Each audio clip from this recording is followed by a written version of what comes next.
dadweynaha Soomaaliyeed meel walba aadna ka daawan doontaan waxaan idinku salaamayaa salaanta islaamka assalaamu calaykum waraxmatullaahi wabarakaatuh waa anigoo maxamuud cusmaana oo idin daadihinaya barnaamijka Somali Museum la dhaho maanta iyo maxamuud maanta barnaamijka wuxuu ku saabsan yahay caafimaadka maskaxda haddii la dhaho walwalka ama buufiska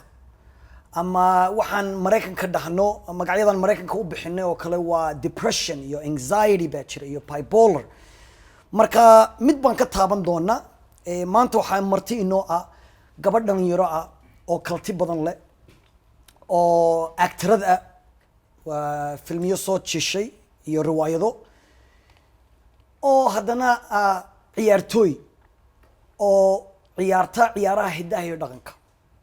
waa tuma waa bilan ila soo dhaweeya Thank you.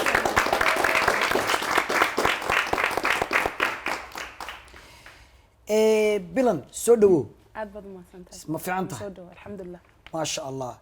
بلن waxaad wax yar nooga taabataa taariikhdaada Okay. Well, kumaanan dhalin United States waxaan ku dhashay Jigjiga.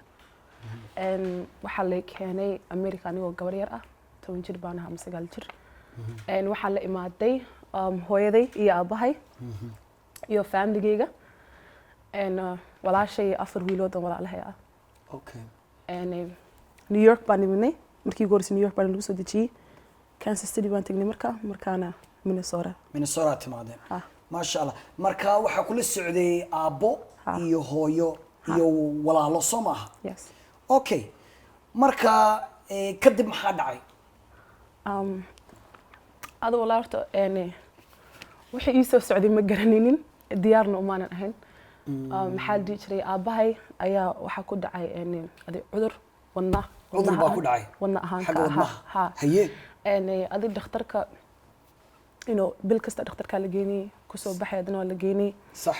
marna isma lahayn laakiin aabaha waad weyn doontaa marka uu dhintay ha ilaahu naxariisto thank you marka aabo baa dhintay markuu dhintay kadib maxaa dhacay adi horta aabahay qof aad igu qaalib u ahaa uuna ii dhawaa okay wax kastoo aan la qaybsan jiray noloshayda dhan wuu ogaa maxaa jiray maalintuu dhintayna maalin aad igu qeyr badan bay ahayd adi maantaas aad dhihi kartaa cudurka depressionkaad ka sheekeynaysay maalintaas ay igu horreysay waan gartay marka cudurkii depression baa kugu soo booday markuu aabo dhintay Ha, wax la fahmi karo dad badan baana fahamsanayn depressionku wuxuu yahay ha ma garatay depressionka dad badan buu ku dhacaa calaamadaha depressionkana waxaa ka mid ah walwalka badan waxaa ka mid ah hurdo la'aanta xiiso la'aan qofkii dadkii buu nacaya marmar qolkii buu raba inuu galo qolkii inaanu ka soo bixin maalin dhan qofkii naftiisu nacayo waxaa laga yaabaa inuu isdhaho isdil oo adduunyadan kuma baahna naftaada ka takhalas marka calaamadaha may ku soo mareen calaamadaha iyo in badanba wax badan bay soo ay mareen ku soo mareen ha saad ka iga sheekeysay sheekee saad u sheegtay walwalka badan bilaa hurdo inuu aqligaagu joogin oo waxyaalo aad aad ka shanlayn doonto inay kugu dhacaan waxyaalo badan oo hadda haddii ilaahay chance isiin lahaa haddaan gadaal nolosheeda kaga laabto oon bedelo wax badan baa jiri lahaa laakiin adu markuu waxaas igu dhacay dadyaalo xunxun ayaan dabagalay maxaa dhihi jiray marka dad xun baad raacday ha dad xun baad raacday dadkaasna maxaad ku garatay in dad xun yihiin waa la iska wada garanaya wax xun bay samaynayeen okay balwaday lahaayeen okay wax fiicanna maaha waxaasba laakiin okay waxaasan ku jiray wax yar waan gartay dadku badankaan waxay ku weydiinayaan like maxaad waxaa ugu jirtaa iska hadba laakiin ma fahmayaan inuu qofkaasi xilliga ku jiro inuu xilli walwalsan yahay oo dadkaasi waxay samaynayaan uu ilowsiinayo waxay ku jiraan xilligaas waan gartay so marka sababtaasaan ugu jiray waxaas inuu ilowsiiyo waad mahadsan tahay inaad nanada wadaagtay arrintaas kadib macaawino ma weydiisatay qof hadda oo kale horta Soomaali haddaan nahay dhibaato oo kale markuu depression oo kale ku dhaco Soomaalidu way qarsataa ma rabto inay sheegto waxay u arkaan ceeb oo kale inay tahay hadduu qof dhahono hooyo ama aabo depression baa igu dhacay ama anxiety ama bipolar ama waxay noqoto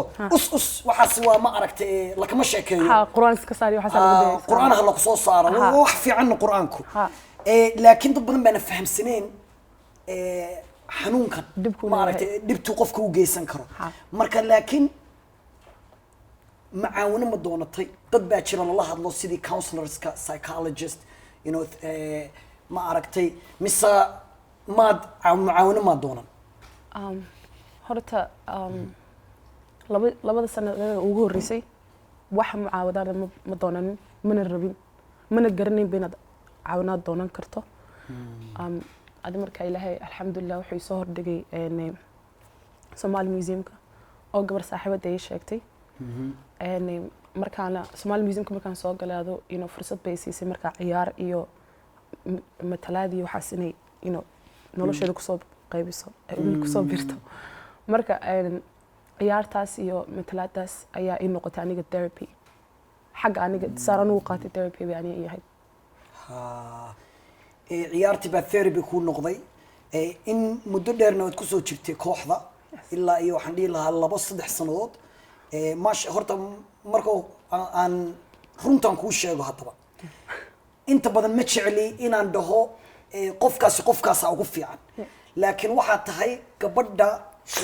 horta ilaa iyo door iyo konton qof groupku way soo galeen ilaa iyo haddaan dhaho 70 waan ku qiyaasi lahaa ilaa iyo 70 qof inta soo martay dadka uu ku ciyaarta fiican baa ahayd so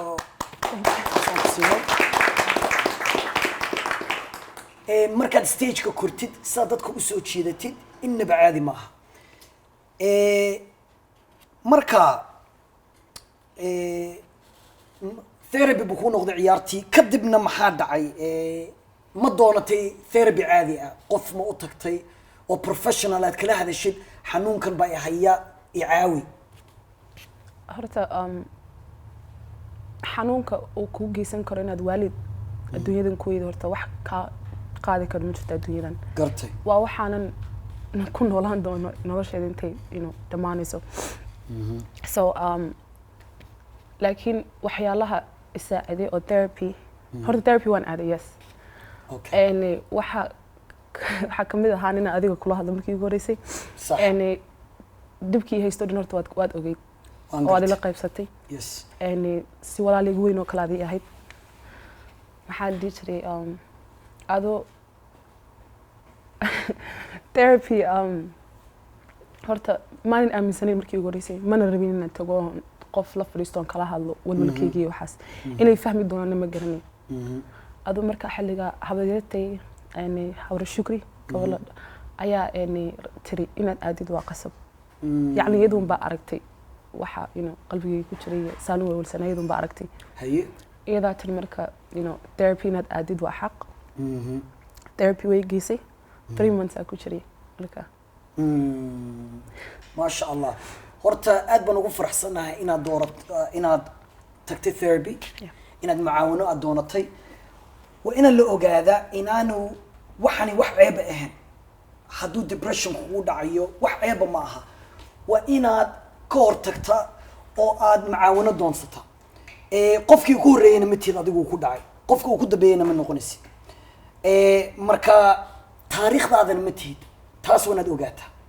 taariikhdaada ma tihid maanta waxaad samaysid maantaad ka bilaabi karta right marka horta aad baad u mahadsan tahay inaad ila sheergaraysay sheekadan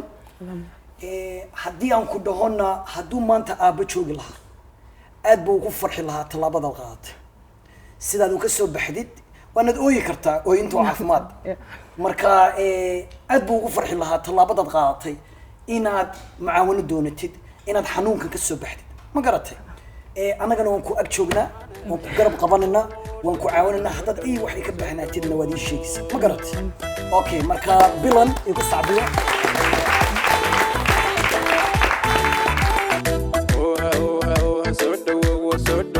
so